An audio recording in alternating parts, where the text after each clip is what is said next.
I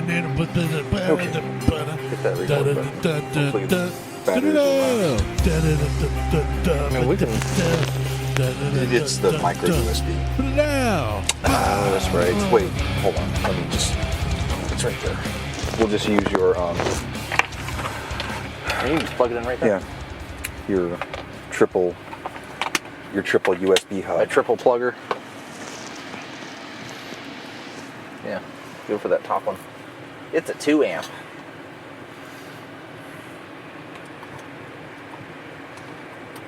Delete, delete, delete, delete, delete, delete, delete, delete, delete, delete. Delete all the emails.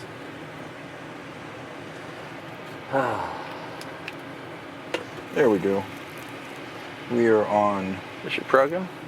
power. Okay, Hopkinsville. The hell you doing in Louisville?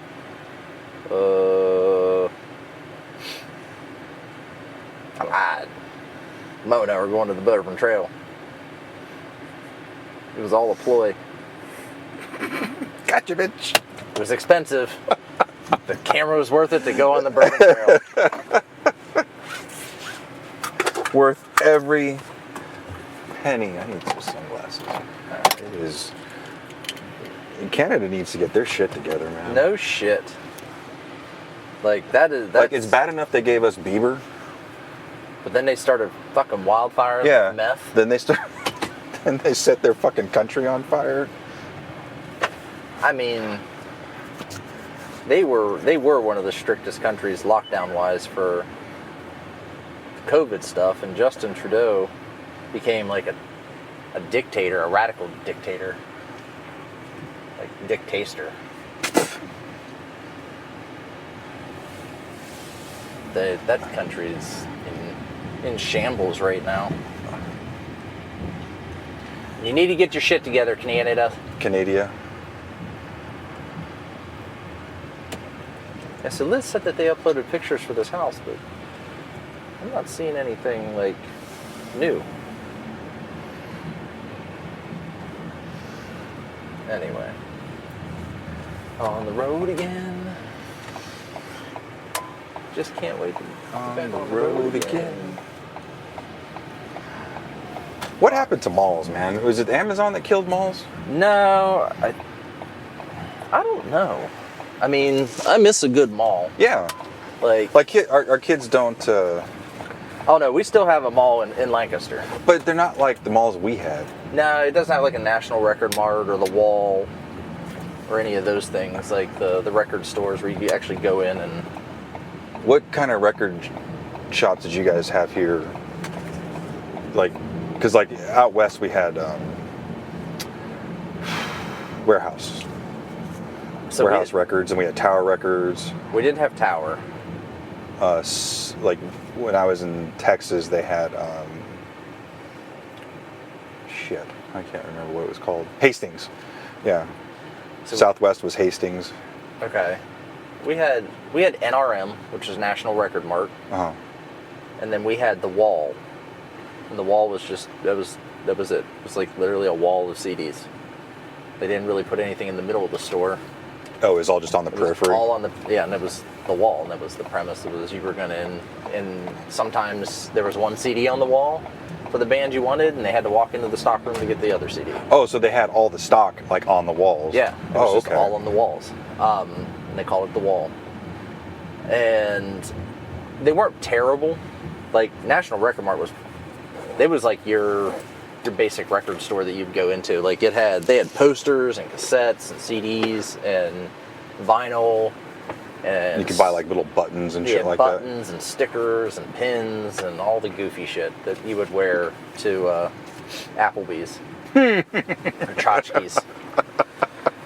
Shenanigans. Yeah, shenanigans. But the Wall was just, that's all they had.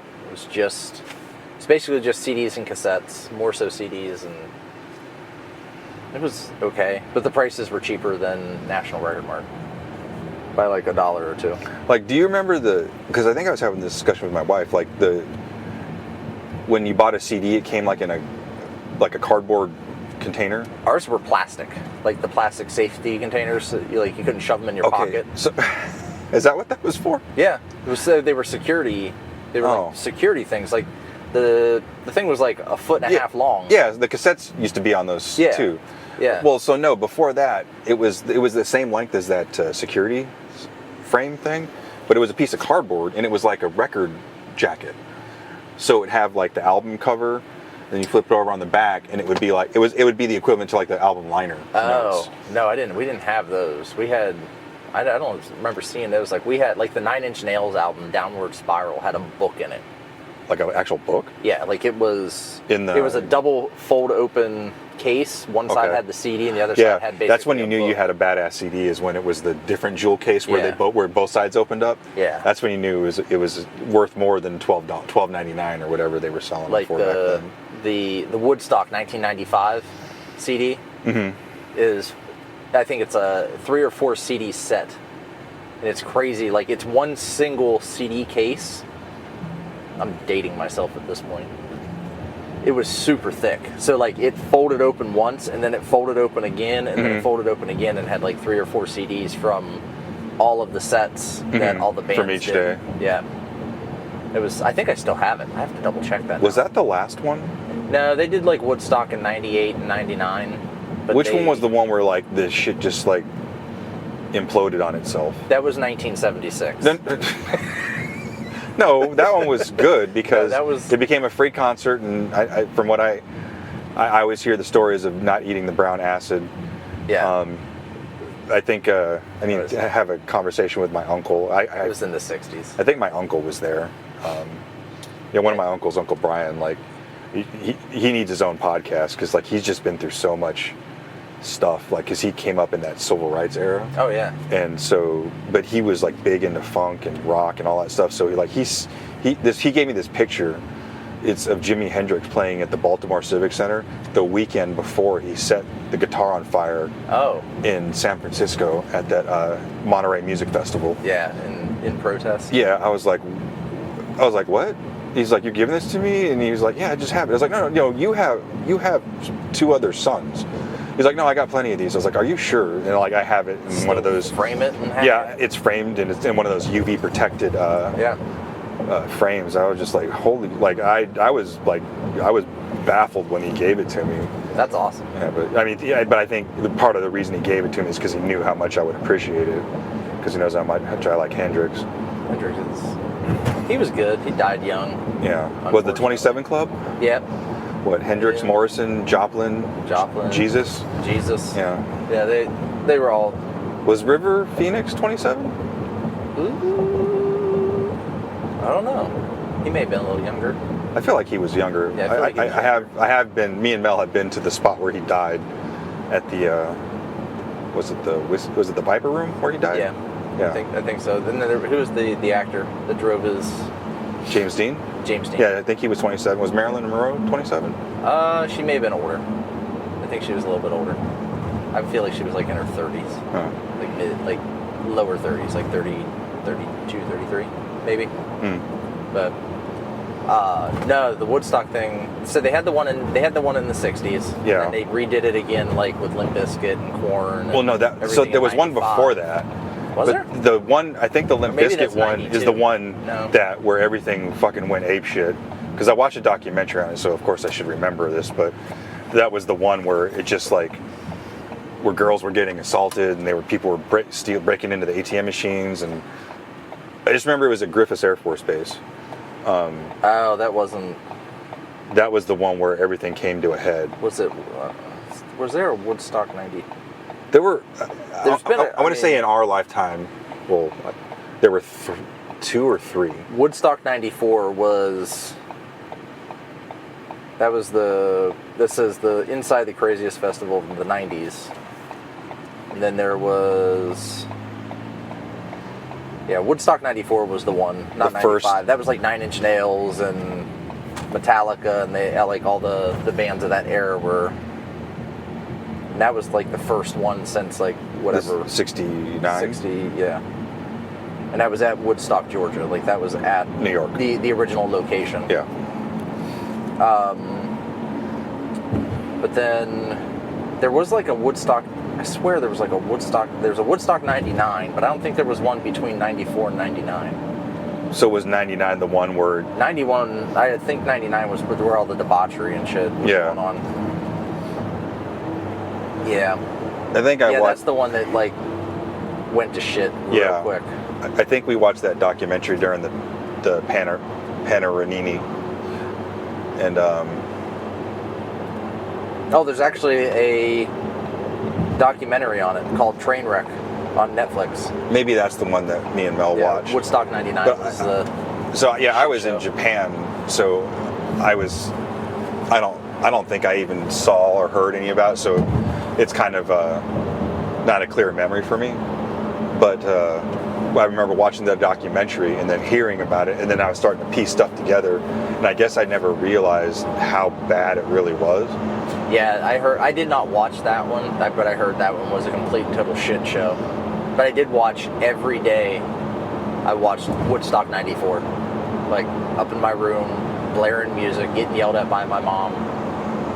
Because MTV covered that one. Yeah, MTV covered that like in its entirety. Yeah. Like that's all they showed the entire time. I was like, this is fucking awesome. Yeah. I need to go there next year, and they didn't have it. And I was also a kid, like that couldn't drive and had no money and could not buy a ticket to go to Woodstock. 94. I think I was in Vegas in 94. But I said that I was gonna go, and I didn't. I think we all did. Look at it, it can't cost that much. It's only $500 a person to go. I want to feel like, looking back on it, that was like the first major multi-day festival that I can think of. There used to be one in Southern California called the US Festival, but like US Festival. Yeah. And it was in Glen Helen Park in Southern California. And I remember that one being like 3 or 4 days, and that was just like all rock, essentially. This is in the early 80s, like maybe 84, 83, somewhere around there. And that's the first music festival I remember ever hearing about. But then they would also have ones like the K-Rock was like the big radio station in LA, and they would do the K-Rock Weenie Roast, and they would have like all these pop and punk bands and stuff like that. But that was only like one day. And there weren't a whole lot of multi-day festivals. The first real big one I remember is Lollapalooza. Yeah, Lollapalooza. How it like traveled around the country, and it was multiple days. Yeah, because I didn't work a Lollapalooza. I used to work at a concert venue in Pittsburgh, or outside of Pittsburgh, in Bergenstown.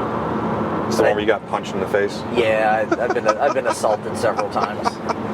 When you were a security guard, right? When I worked security there. And so like Lollapalooza, we didn't do Lollapalooza because I don't think they had it there, but we did like Surge Fest, if you remember Surge Soda. Oh, wow. So we did like Surge Fest and Fish and Jimmy Buffett, like, and those were basically all day music festivals. It wasn't just single day. But single day stuff. Ozfest. I remember that. Lilith Fair. God, that was. Tell me about that one. Jesus Christ, Lilith Fair. So, for people that are listening, like, tell them about Lilith Fair. Lilith Fair was... Because it was around the same era as Lollapalooza, right? Yeah. It was like the alternative to Lollapalooza, if I remember. No. Well, I mean, from a certain aspect it was, though. Well, I mean, if you're a certain aspect of they're all female artists with hairy armpits, then yeah, it was opposite. Well, I guess we should go back. So Lollapalooza... it was alternative music, like an alternative music festival. Yeah, or mod rock, or alternative rock is what they called it back in the day. But then this was stuff like Pearl Jam. Yeah.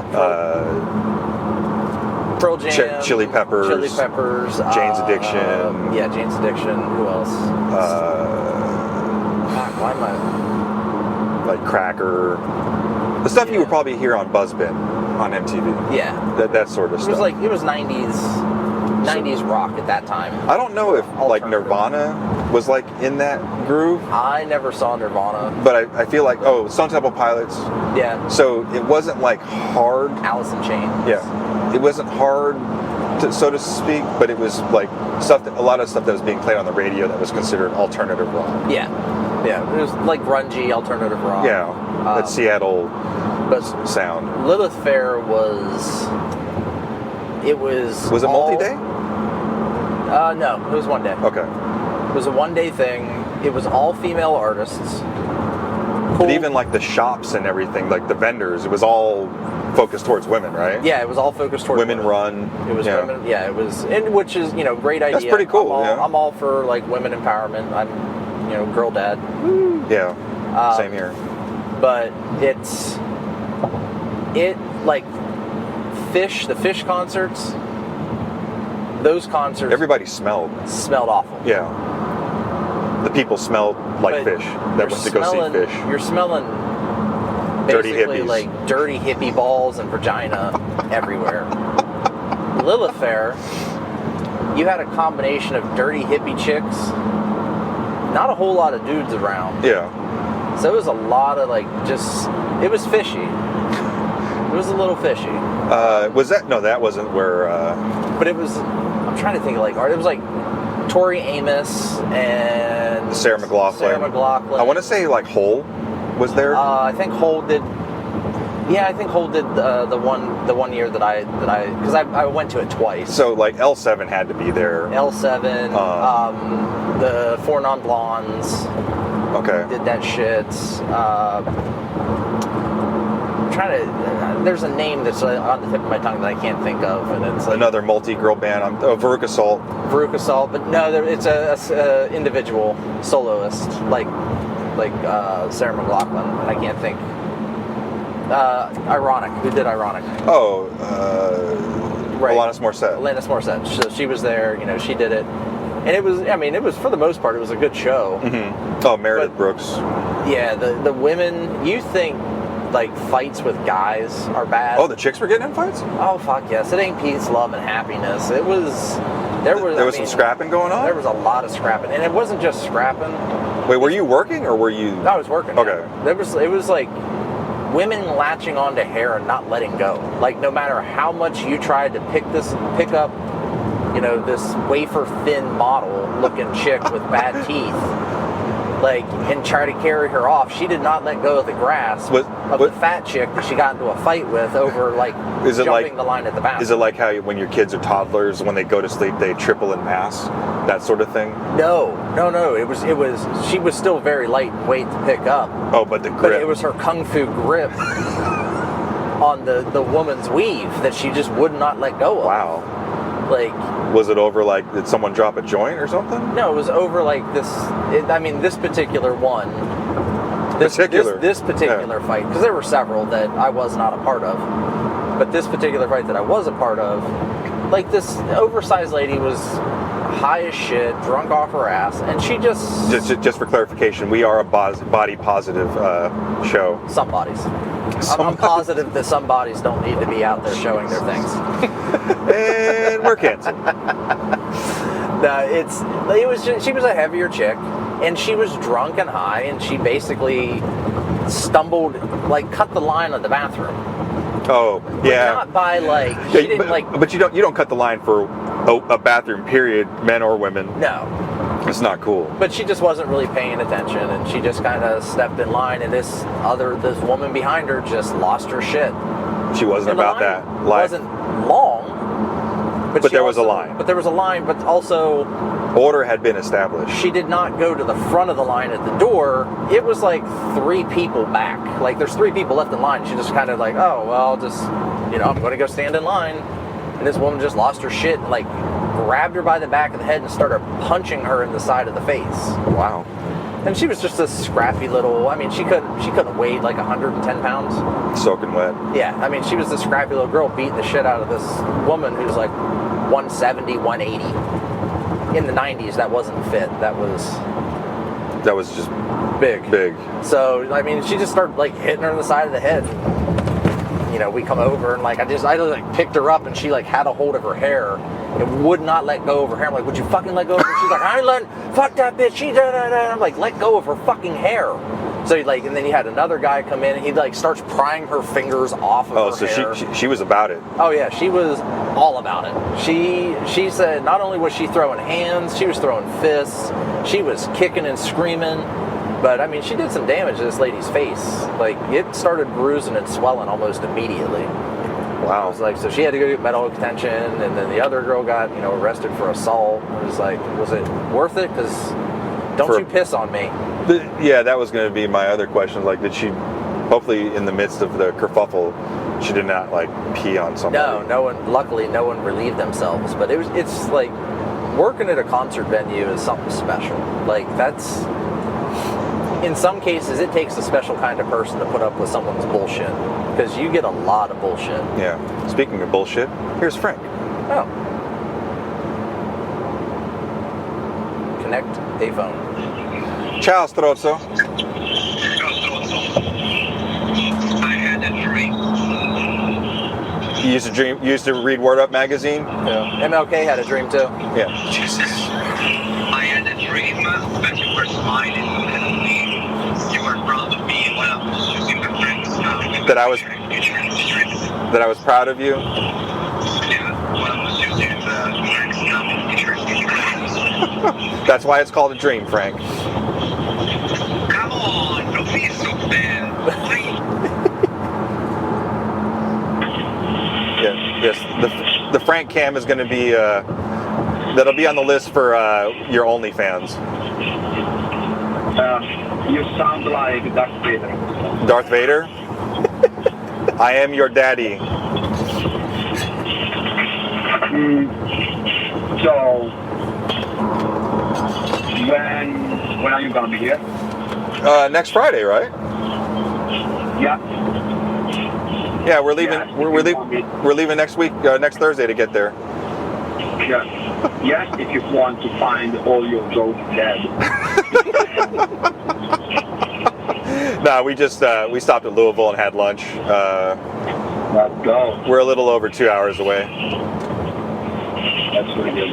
We went to a really great Italian. Yeah, we went to this really good Italian restaurant. Really good. Yeah, it's called. We felt like family there. Yeah, we felt like family. It was like family. Yeah, it was Olive Garden.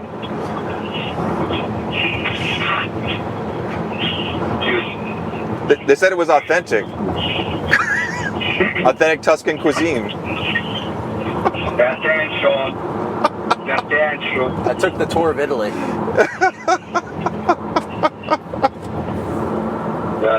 I'm dangerous. Are you there now at the venue? No, now I'm going to pick up the truck. A lot of things. Oh, okay. Yeah, Yesterday you told me. I think we're gonna go straight to the venue, Yeah. Okay. and then we'll probably be there about 5 o'clock. Yeah. They called me. You called me. You sent me the message by Frank. You text me. Then, while we are talking about how to fix the street, they sent me a message from the truck company. We finished the street. I called the truck company. We're like, we don't have a truck for you. This is not the first time they've done this to us. Dude, it's the second time. Yeah. And I finally found the truck. Dude, man, it's been like the last 72 hours. I slept a solid 6. So a little bit over caffeinated in this moment. Yeah. Does it have a lift? So, yeah. Okay. Good. So it looks like not only that, like Chuck should have been here today. Yeah. Now UPS is saying that the box of trucks is already massive. So I had to find Chuck. Chalk? The person that had to bring me the truck. Oh, okay. Chalk. The person that had to bring me the eco bikes broke 2 of them. So I had to find 4 eco bikes. Like, we did. Wow. This year, yeah. Okay, come on. Give me updated. We're going to do you browse the clock? Do what? The clock. Yeah. Okay. Do you browse the money printer? Nah. I'm actually picking one up in Knoxville. Yeah, let's go. So I can print money for you. All right, man. Okay. I'll see you later. All right, later. See you, Frank. Bye. Bye.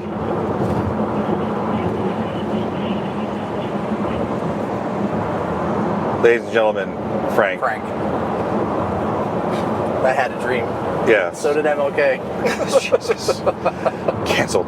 That's my favorite. So, getting back to So, women beating each other up at Lilith Fair. well, I was saying that it's like working at a concert venue takes a special type of person. Like, So, my experience, my work at concert venues is like on the stage, being a backline support tech. yeah, So I'm up there, laying cable. yeah, you are. No, but like, setting up drum kits and mics and all Yeah. that other stuff, and getting artists on and off the stage. So for me, like the annoying part is like when the artists bring their friends and they're not credentialed, And they stand in the fucking way. yeah, and they stand in the way, or they want all these people on the stage, or they want to do an extra song, or like an artist shows up late, which is pretty common, and unfortunately I have to say in the hip hop community. The couple artists that I work with though that I was very thankful for and grateful for in terms of their punctuality and their professionalism were T-Pain and Lil Wayne. Juice WRLD, R.I.P. Dude showed up like right on time. He was grossly apologetic because he missed a flight. Oh. He stayed on as long as he possibly could. Like we had to literally kick him off the stage. And he apologized and thanked everybody backstage again when he was leaving, which was like that was genuine. Yeah. It wasn't, he wasn't trying to be patronizing or anything. So that was really cool experience. Wiz Khalifa, fucking to the minute, dude. On time, off time. Had the craziest shit. So he's a big weed smoker. He's got weed named after him. Yeah. But he had a bunch of Make-A-Wish kids that were on the stage. So there's like a part of the stage that the audience can't see, but like they have special guests and stuff like that. Yeah. And it was all these Make-A-Wish kids like on this side of the stage, and they were just having the time of their fucking life. Well, they were high as hell. And I was like, this is some shit I never would have put together. Make-A-Wish kids wanting to see Wiz Khalifa, but you know what? God bless them, both of them. And they were all Steelers fans. Black and yellow, son. And the Molly Percocet dude. Oh, shit. The song's Mask Off.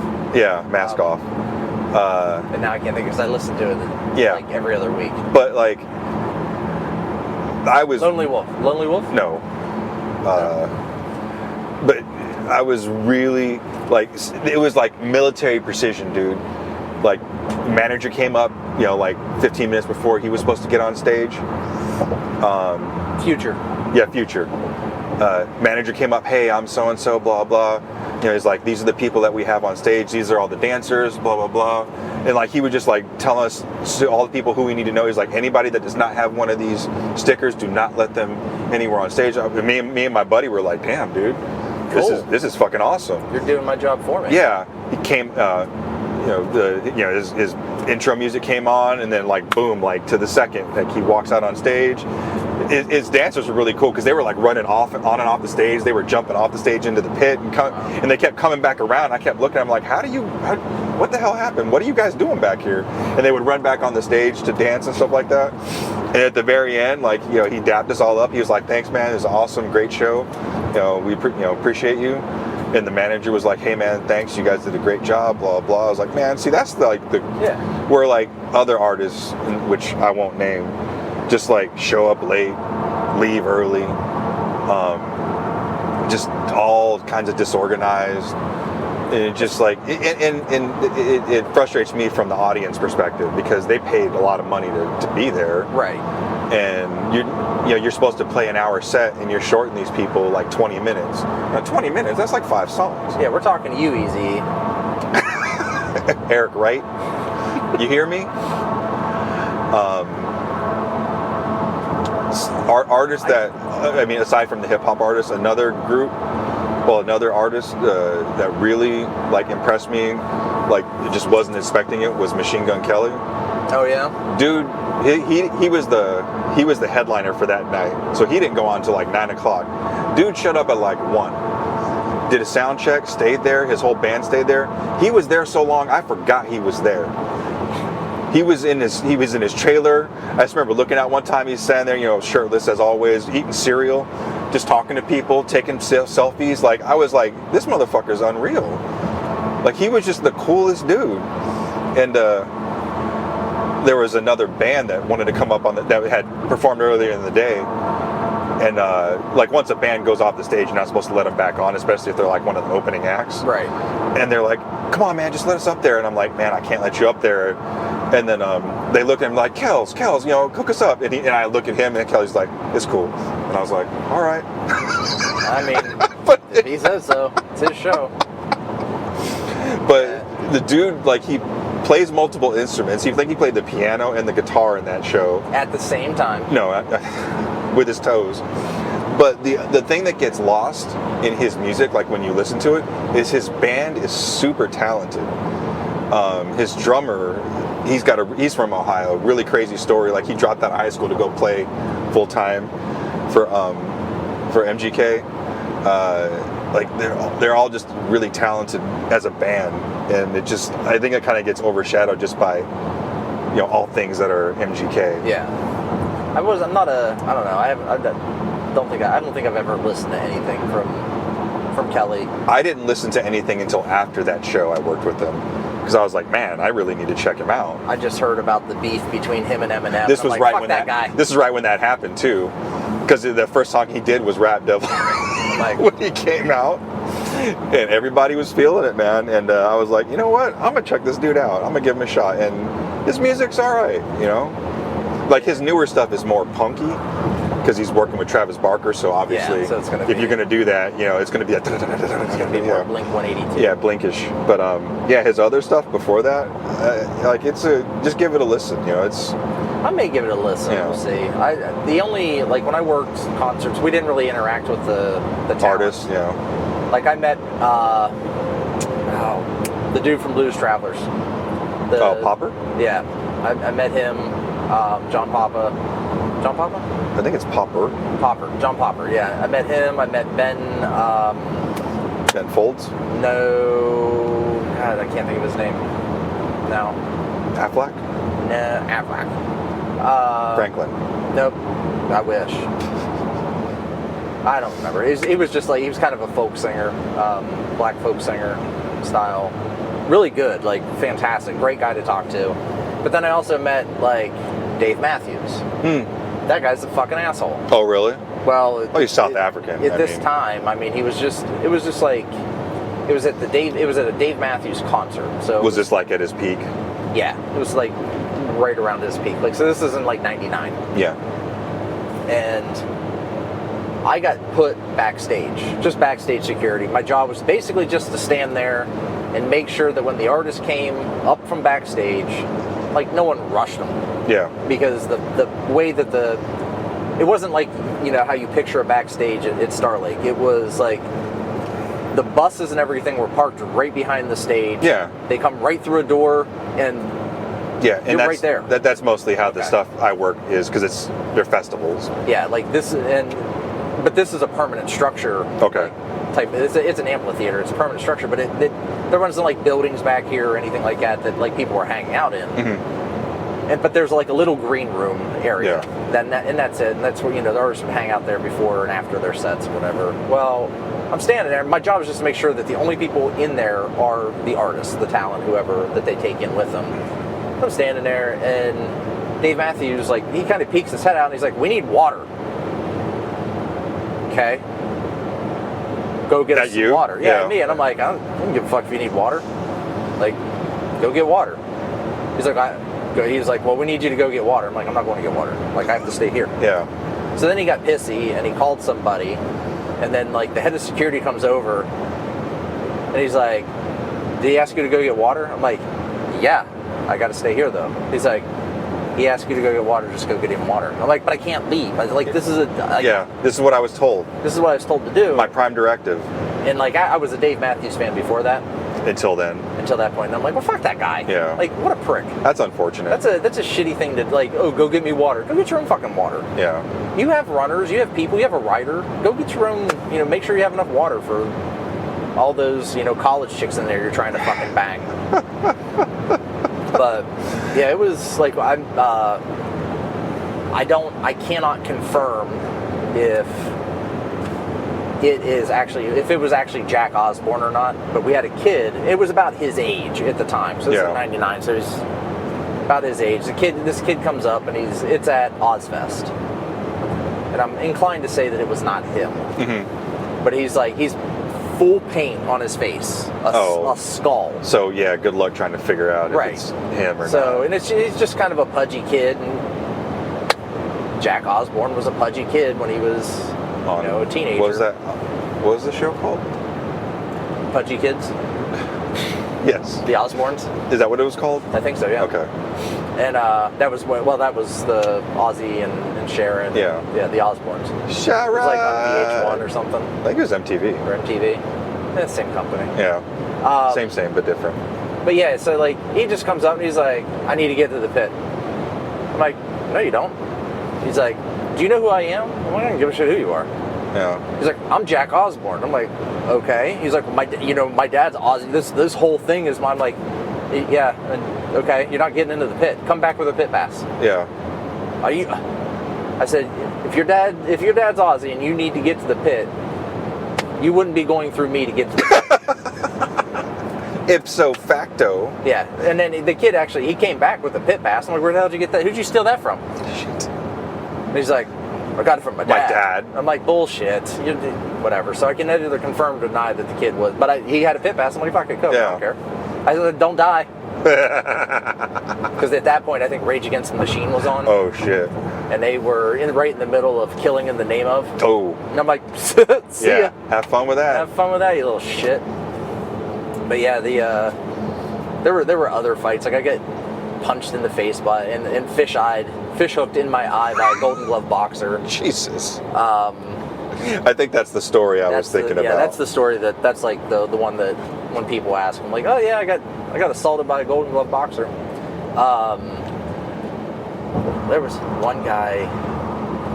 So the head of security at the time. These butts barbecue. Yeah.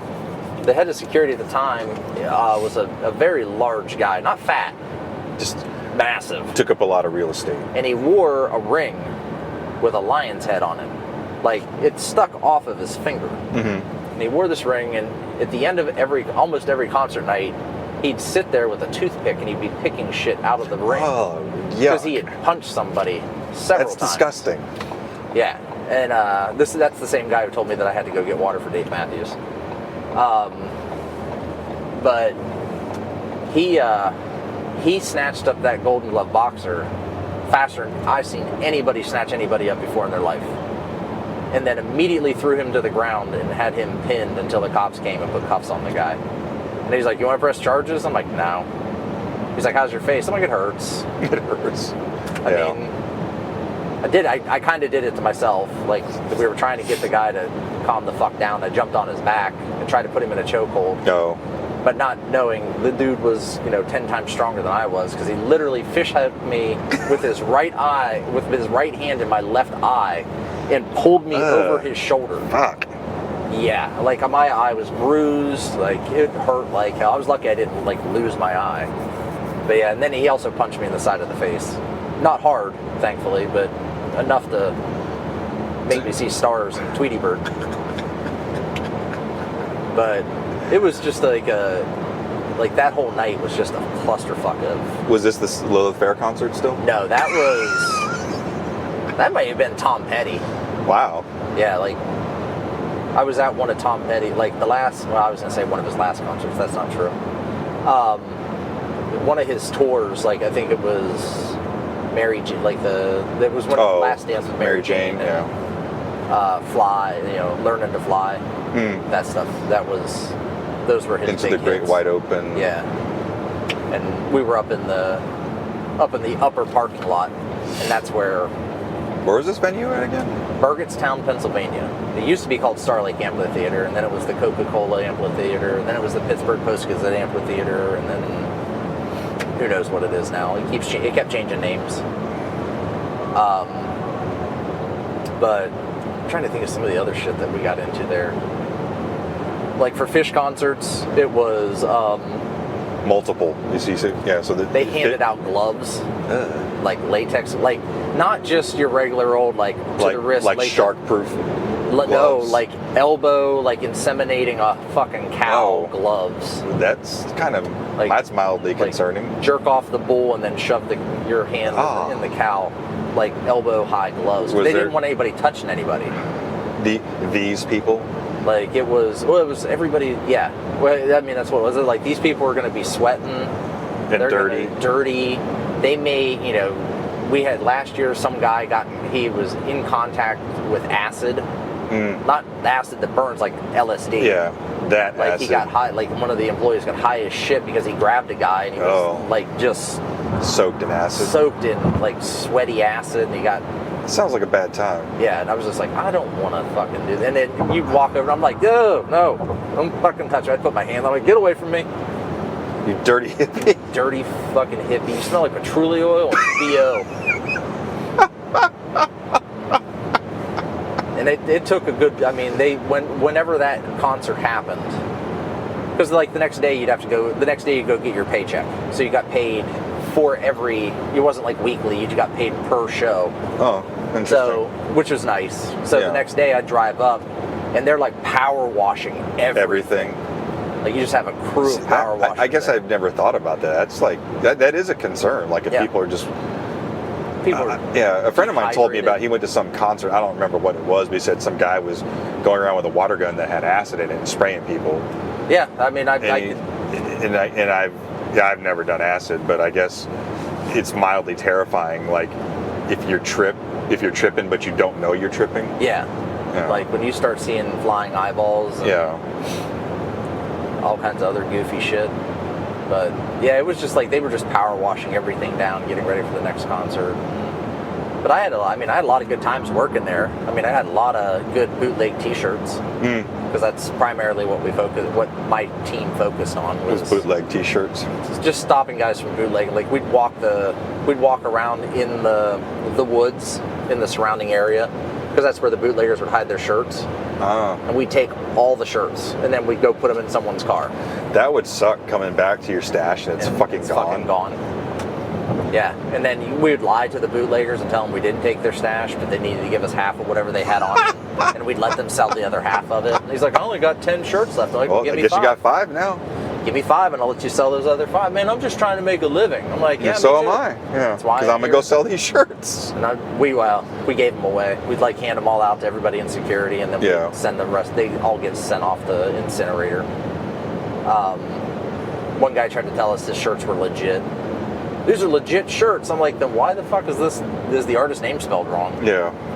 Man, I was told these were legit. I'm like, yeah, as you were picking them up from some guy on the corner in downtown Pittsburgh. Yeah. Yeah, super legit. No name tags or what do you call it? They were missing the G in Wu-Tang. It was the Wu-Tang Clan. Wu-Tang Clan. They ain't nothing to fook with. I think the funniest / most interesting artist I worked with was Marshmello. Oh yeah. I had to sign an NDA. This is back before he took his helmet off. Had to sign an NDA.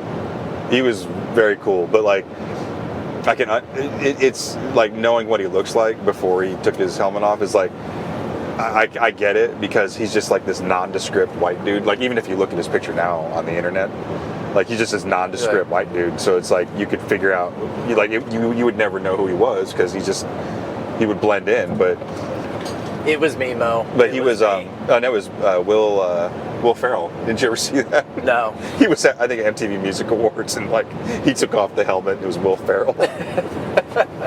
They had a bunch of celebrities do that shit, didn't they? I don't remember. But it was easy to figure out though because he used to go under a different DJ name. It was .com before he became Marshmello. Very similar sound, but the Marshmello sound evolved from his original iteration as .com. I miss Daft Punk. They had a good run, man. They were around a lot longer than I realized, because the first time I heard them was like in the late 90s, like 97, 98. Yeah. And it never dawned on me like that Around the World is that old until I was watching something. I was like, yeah, that Around the World album is 30 years old now. And I'm like, no, like that one Canadian guy. No way. No way. Yeah, it was Daft Punk, and I mean, Fatboy Slim's still around. Yeah. But he's not as big as he used to be. No, he's still... Chemical Brothers. I watched... there's this... on YouTube, there's this channel called Circle. I think Circle. Okay. And Fatboy Slim did a... It's like all the videos are like 1 hour, but it's like a 1 hour DJ set of him in this like tower, like somewhere in Europe. But it like goes up and down, but it rotates too. Oh, that make me fucking vomit. But I mean, it's not going like super fast. It's like really slow, and it comes up and down. But is that worse though? Well, no, you don't really you can't really pay attention. You don't really notice until like you notice the horizon changing. So it's like really gradual, and they have all like these. I think they're using Sony cameras, actually, like Sony S4s or something. Okay. And they're just like positioned, and there's like a couple guys walking around with them. And it's, a direct audio feed, so you're getting the sound straight from the DJ booth. And there's like people in there just dancing around and shit, having a good old time. So they're actually pretty cool if you're into like DJ culture, like style sets. But if you like Fatboy Slim, like you'll like that one. Yeah, I mean, I was a fan back then. I used to listen to a lot of like that big house room music, house, yeah, EDM and whatever techno, what everybody. Yeah, calls back when techno. that. Like the big room stuff, like Fatboy Slim, Chemical Brothers, like Tiesto. Yeah, it's Prodigy. Yeah, Prodigy. I loved Prodigy. I'm all about smacking my bitch up. Remember one of the open announcements when Sam Briggs came out to smack my bitch up? That was awesome. I would like to go like to one of their shows, like in their peak era, their peak commercial era, like in the 90s, when all that big room house was like hitting the radio. Firestarter. Yeah, I would have loved to have gone to like to that Living Off the Fat of the Land, like that record. I would have loved to have gone to a show from that era, but I was living in Japan at the time. But I mean, I just can imagine what that shit was like, I'm sure it was insane. That and like what My Life with the Thrill Kill Cold. I forgot about them. Yeah, there was so much shit that I used to listen to that I don't even know. Like I don't remember anymore, like what it was or who. But I've got CDs, like stacks and stacks of like burned CDs. Yeah. That I used to get from Napster. I found a mini disc of I remember it was the last show I did before I left Japan, before my son was born. It was a show that I did, and I recorded it on my mini disc player. Yeah, that's how fancy I was back then. Yeah. Those mini disc players were more than a DVD. Yeah. Or a CD-ROM. There's a good documentary on YouTube about like why the mini disc player died, and it was essentially on Spotify. Oh. Which I never would have like connected those two things together, but it was Spotify they're a European company, right? Just Swedish. So the last Malmö, Sweden, is where I was at the last time I was in Sweden. Wait, no, Norrköping. Yeah, Norrköping, Sweden was the last place that we had the World Championships there, and so whenever I go there, I go to a place. I like to have instead of a local restaurant, just try and learn about the city. Yeah. So that city, Norrköping, is where Spotify was invented, and also the adjustable crescent wrench. Oh. Like, talk about two things that have changed the world. Right. Well, if you can dodge a wrench, you can dodge a ball. I was like, hold up, what? It's like, yeah, the adjustable wrench was invented here. And I was like, wow. Like that's just something that I've always had. Like, to think of it being invented, that's like have this wrench. Yeah, It's many wrenches. Which adjustable wrench though? Like the Crescent. The crescent. Yeah. Or the monkey. The adjustable crescent monkey wrench. pipe wrench. Yeah. So every year at the end of the World Championships, the host nation gives a gift to the country that's going to be doing the next World Championships. So that year they gave them a crescent wrench that was wrapped in yellow and blue tape, which I thought was pretty cool. And it was actually part of their logo. So like there's a standard logo, in the logo you're supposed to showcase like some sort of skyline that's indicative of your country, and then some sort of totem or whatever. So I remember one of them was this tower. It's like the equivalent to like the Statue of Liberty in Sweden. Okay. And then there was like a crescent wrench in there, and I didn't understand. You didn't understand the crescent wrench? Yeah. He doesn't know what the crescent wrench means. He doesn't know what to do with the 3 shells. Yeah. All restaurants are Taco Bell now. Actually, that would be kind of nice if all restaurants were Taco Bells. It'd make eating out a lot easier. But only if... And then when it was in Mexico last year, the Norway is obviously this year, and they gave him a poncho and a big sombrero. See, and people say that that's racist. No, but like, and so like for us, like if we ever host a World Championships, I think what I would give them is probably just like an AR-15 And a Chevy. and some diabetes. And some fucking Chevy truck. No, but it would have to be something really campy and really stereotypical. So like, I don't know, like a cowboy hat and a bottle of bourbon or something. A big glass of McDonald's Coke. McDonald's Coke, not the regular Coke you get on the street. No, not that. There's actually a whole thing about that. Speaking of, Yeah, I didn't know that there were, because well, McDonald or Disneyland has their own formula. well, it's not that Coke says not. Coke doesn't say that McDonald's has their own formula, but it's how it's contained. So apparently, Coke has guidelines for restaurants. Okay. Okay. And this is all hearsay at this point because I haven't seen or read any of the articles. But so Coke recommends that you filter and chill the water before adding the syrup, and that the syrup come from a stainless steel container, not a plastic bag in a box. And that's what McDonald's does. Allegedly.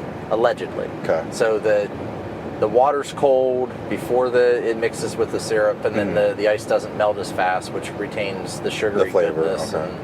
and everything else. And the stainless steel keeps it from leaching, basically plasticky, leachy bullshit into the thingy thing. Yeah, the thingy thing, the syrup. Okay. So, and that's why Coke is better, because at McDonald's, because usually if you get a Coke out of a bottle at a store, it's Tastes sitting different, there, it tastes yeah. different. If you get a Coke at another restaurant, they're probably not using stainless, because most places have They're just taking it out of the box. their syrup. Yeah, the syrup comes in a plastic bag that's shoved in a box that Yeah. sits on a rack, and you just swap out boxes as needed. And Yeah. so, but apparently McDonald's does it to the recommended Specs. Now, whether that's the case or not, I don't know. But that's what I heard the other day. Because I was like, oh, I hate McDonald's. So, but Disneyland has their own formula, right? I don't know. I didn't know that Disneyland had. I thought they did. Now, I do know that they used to, at Epcot, they had like before that Coke machine that you could get that like you just punch all the That buttons freestyle in. machine or whatever Yeah, they call freestyle, it. they had something similar to that there before it was released anywhere else. Uh-huh. But I don't know if I they think have the first their time I ever saw that was like in a movie theater. Yeah. That was some mind-blowing shit. Because I could get a cherry vanilla Coke. You can get an orange cherry vanilla Coke. I don't know about I that. don't know about that either. Sounds like Tootsie Rolls. Ugh. You don't like Tootsie Rolls? No, not a Tootsie Roll person. The sugary candies I don't get into. So, up to 54 minutes, we were majority talking about music, so I guess now we're shifting to food. I mean, just natural progression from Tootsie Rolls to Cotton candy, sweet and low. sweet and low. Let me Jesus. see that Tootsie Roll. Yeah, I'm not a 69 boys. Backed by the Quad which City was DJs. 95 South. Yeah. Yeah, I didn't know that for quite some time. And then I also learned something the other day, thanks to the power of Instagram, that Cisco does not make any money off of the thong song. Really? Because when he says that part about living La Vida Loca, he did not clear that with Ricky Martin's people. So they didn't come out and say like what the split was, but he said, Cisco was like, let's just say they make a lot of money every time that song gets played. I'm gonna start playing that song. Just to And play it. to me, it's just funny because like sample clearing. I mean, maybe because I'm a DJ and I'm very into hip hop music, that I understand like how detrimental that can be to like your dividends. Yeah. Because what was Oasis? Remember that group? Yeah. The brothers, they hate each other. Yeah, they got sued. For it was for. Well, it's Bittersweet Symphony, but I don't know who they they sampled that melody from, and they don't get any money from that song because they never cleared that sample. Huh. I mean, I can see that. I mean, this show has been warned several times for playing music on it by YouTube. On YouTube? You guys are on YouTube? The audio? Audio. Okay. Yeah. So, like, one of the previous shows I was talking about, a guy named Elwood, Prince Elwood III, I think was his name, and he's a producer out of North Carolina. But he put out a song called an album called The Perilous of Our Times, and one of the songs he samples from is from Sundown. The song's called Sundown, and he basically remade the song Sundown. And it's really good. And I was playing it for Randy. On the show? As we were talking over it, yeah. And we're talking over it just to, so fair right stuff. And we got a warning from YouTube that they could not preview this or allow this to be shown to minors. Well, just to certain countries. Oh no, that's different. And I'm like, all right. No, we've been warned. I mean, our one Christmas episode got pulled. See, that's different. That's a takedown. But yeah, we had a takedown for that. But we talked over one of those songs too. Well, takedowns are completely different than warnings, because like with the DJ podcast that I do all the time, I always have to clear music. So if you get a takedown, that's bad. Yeah. Because if you get 3 takedowns, you're done. Yeah, I think I've had 2. So you're on the edge. I'm living on the edge. That's where I'm at. That's where I live.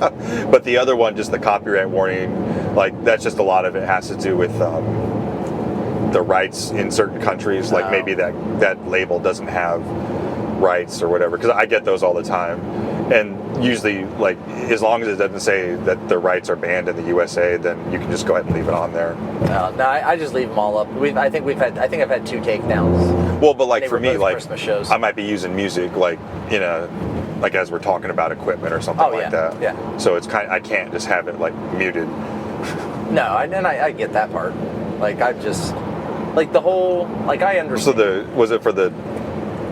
was it Dominic the Christmas donkey? Yes. No, they didn't specify because we did the top 10.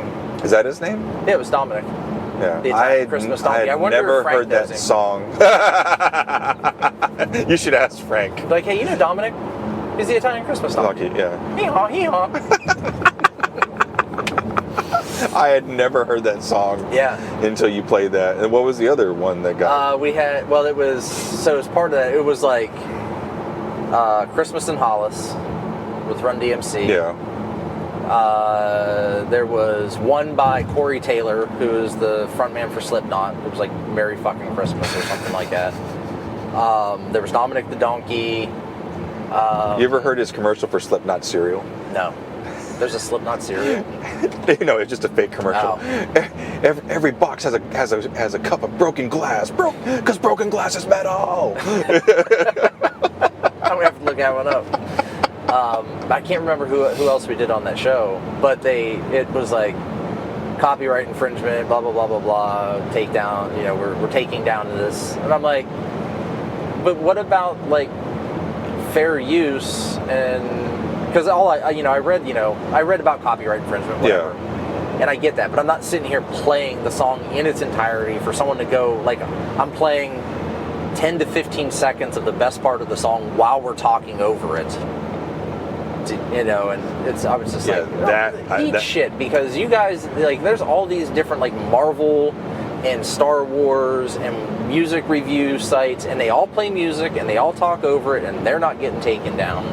And that's all, and they claim like all copyrighted fair music? Yeah, like that. Well, so if you show a video on YouTube of something from Star Wars or a Marvel, that's copyright infringement. Okay. Necessarily. I mean, you're showing a portion of a movie or a show. So by YouTube's definition, that's copyright infringement. But these guys show those, and they talk over them about da-da-da-da-da, and they're not even talking about the scene that they're even showing half the time. They're just talking about the actor or the character in that video. So it's just like, but why aren't you taking that shit down? That's copyright infringement. They're only showing 15 seconds. I'm playing 15 seconds of music and talking over it simultaneously. Well, that's because you're not verified, dude. You don't have 15,000 followers. They can verify these nuts. Got him! Yeah, I've been fortunate enough to not ever have been faced with that, but there's some shows that we do where it's like, we do a pick 3 series. Yeah. Where it's not like the top 3 or the best 3, it's just you just pick 3 from this particular avenue of music, like best 3